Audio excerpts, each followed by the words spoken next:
Hello বন্ধুরা, কেমন আছো তোমরা সবাই? আশা করি সবাই ভালোই আছো।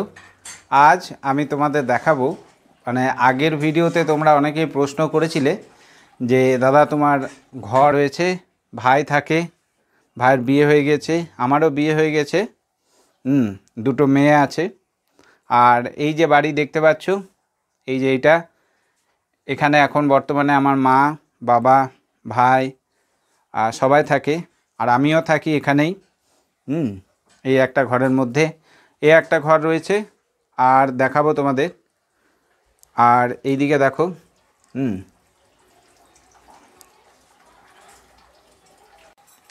এই একটা ঘর রয়েছে। এই যে এই ঘরেই মা খুব কিন্তু ঠাকুর ভক্ত, তো ঠাকুর দেবতা নিয়ে থাকতে বেশি পছন্দ করে। এখানেই ঠাকুরের ঘর, এখানেই সন্ধে দেয়, এখানেই সমস্ত কিছু মায়ের।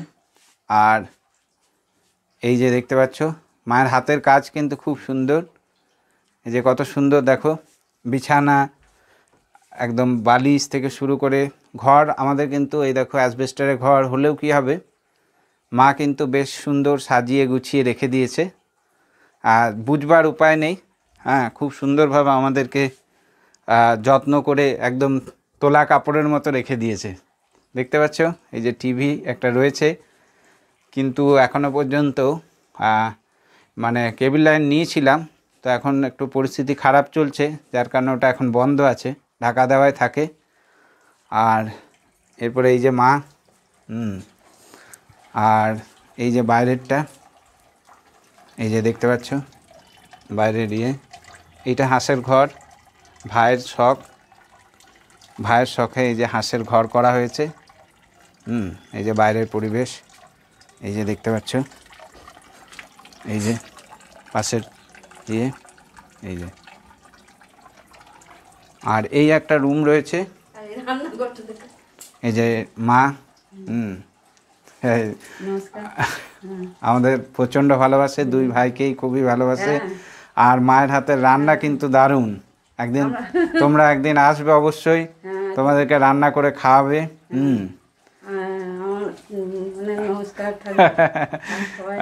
আপ্লুত হয়ে গেছে মা খুব, বুঝতে পারলে, যার কারণে আর ভাষা খুঁজে পাচ্ছে না কি বলবে কথা। খুব ভাবুক মানুষ আর কি, খুব ভাবুক মানুষ, বুঝতে পারলে। তো তোমাদের এই যে এটা রান্নাঘর, এখানেই সমস্ত কিছু রান্না বান্না হয় মায়ের। এই যে আমাদের সব রান্না চলছে। যথেষ্ট পরিপাটি করে সুন্দরভাবে গুছিয়ে সব কিছু রাখে, ঠিক আছে। খুব অল্পের মধ্যেই রয়েছে, এখন সেরকমভাবে আমরা কিছু করে উঠতে পারিনি। তবুও মা কিন্তু যথেষ্টভাবে, যথেষ্ট, এই যেটা বাথরুম। আর এই একটা ঘর রয়েছে, এই ঘরে আমাদের শোয়া হয়। এই যে এই যে দেখতে পাচ্ছ, এই মায়ের স্বভাব, মায়ের এটাই শখ বলতে পারো। সমস্ত কিছু কিন্তু কিন্তু সমস্ত জিনিস কিন্তু দেখো ভর্তি, ঠিক আছে। মা কিন্তু সব কিছু ভর্তি রাখতে পছন্দ করে। মায়ের কিন্তু কোনো সময় এই কোটো কিন্তু খালি থাকে না, ঠিক আছে। যেটুকুই পয়সা পায়, ঠিক আছে, সব সময় কিন্তু এই জিনিসগুলো সব ভর্তি রাখতে পছন্দ করে। এটা বলতে পারো মায়ের একটা নেশা, অভ্যাস। এই যে দেখতে পাচ্ছ, এখনও সিলিং করে উঠতে পারেনি। এই যে একটা এঘরে ফ্যান, প্রচণ্ড গরমে খুবই কষ্ট। আর কিন্তু এখন অনেক হয়ে গেল, 2011 সাল থেকে এখানেই রয়েছি। তো এই যে দেখো, এই একটা রুম, দুটো পাশাপাশি রুম, আর এই একটা ছোট্ট বারান্দা। লোকজন আসলে কোনো বসা করা সমস্ত কিছু এই বারান্দাতেই হয়।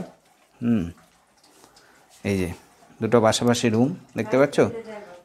চাদরগুলো খুব সুন্দরভাবে কিন্তু মা প্রত্যেক দিন সকাল হলেই কিন্তু গুছিয়ে রাখতে পছন্দ করে। আর দেয়ালে দেখতে পাচ্ছ হরেক রকমের ক্যালেন্ডার, হ্যাঁ, খুব সুন্দরভাবে যেটুকু জিনিস আছে, যতটুকু পরিমার্জিত জিনিস রয়েছে, কিন্তু সবটাই কিন্তু মা গুছিয়ে রাখতে বেশ পছন্দ করে। আর এইভাবেই চলছে। হ্যাঁ, তোমরা সাপোর্ট করো। হ্যাঁ, ভিডিওটা ভালো লাগলে অবশ্যই লাইক করো আর কমেন্ট করো। যারা যারা এখনও পর্যন্ত তোমরা তোমাদের মাকে ভালোবাসো, অবশ্যই ভিডিওটা দেখলে একটা করে লাইক করে দিও। কারণ কি মানে একটা মনে রাখবে সবসময়, মারা আছে বলেই, ঠিক আছে, আমাদের ভালো লাগা ভালোবাসাগুলো আছে। আজ মা না থাকলে বা তোমাদের মা যদি না থাকে পাশে, তাহলে কিন্তু দেখবে জগতে কেউ কিন্তু তোমাদের সাথে নেই। বাবা আছে অবশ্যই, কিন্তু বাবার থেকে মায়ের কিন্তু কদর্যটা অনেক বেশি। তো সবাই কিন্তু নিজের নিজের যে মা রয়েছে যত্ন করো, ভালোবাসা দিও, ঠিক আছে, সময় থাকতে। ঠিক আছে, ধন্যবাদ সকলকে, ভালো থেকো সবাই।